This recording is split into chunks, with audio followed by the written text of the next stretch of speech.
Soybean এনেছি, এনে ভিজিয়ে নিয়েছি। এখন একটু সিদ্ধ করে নেবো সোয়াবিনটা।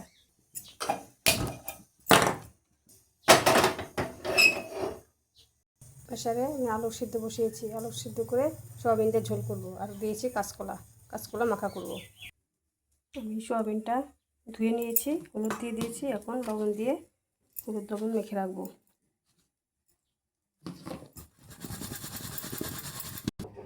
আমি কাঁচকলা মাখা করবো। শুকনো লঙ্কা ভেজে নিলাম। এবার তো কী রৌদ্র উঠেছে, আমার কড়াইতে কী রৌদ্র পড়েছে। এখানে আমি 3টা পেঁয়াজ কেটে নিয়েছি, এটা ভেজে নেব। আমার পেঁয়াজটা ভাজা হয়ে গেছে, এখন তুলে নেব।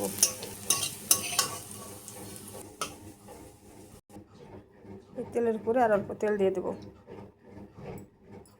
তেল গরম হয়ে গেছে, দিয়ে দেবো সোয়াবিনগুলো।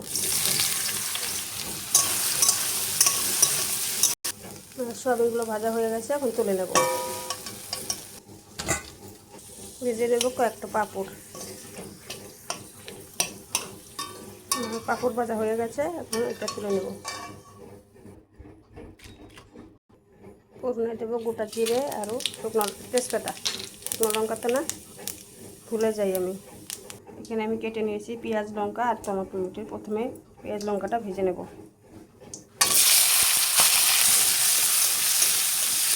এখন দিয়ে দেবো হলুদ লবণ।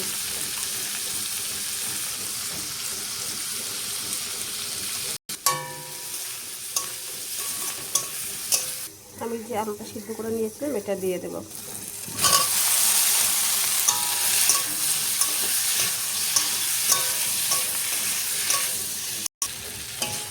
আলু যে গোটা গোটা ছিল আলুগুলো এখন আমি কেটে সাইজে ভেঙে নেব।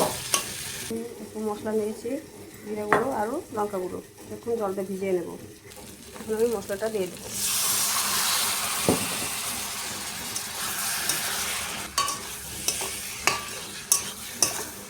আমার আলুটা কষানো হয়ে গেছে, দিয়ে দেবো জল।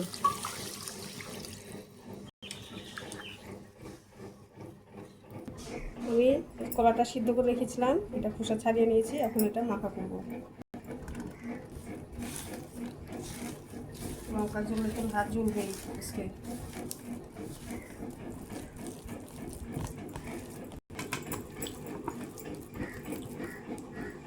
ঝোলটা ফুটে গেছে, এখন ভেজে রাখা সোয়াবিনগুলো দিয়ে দেবো।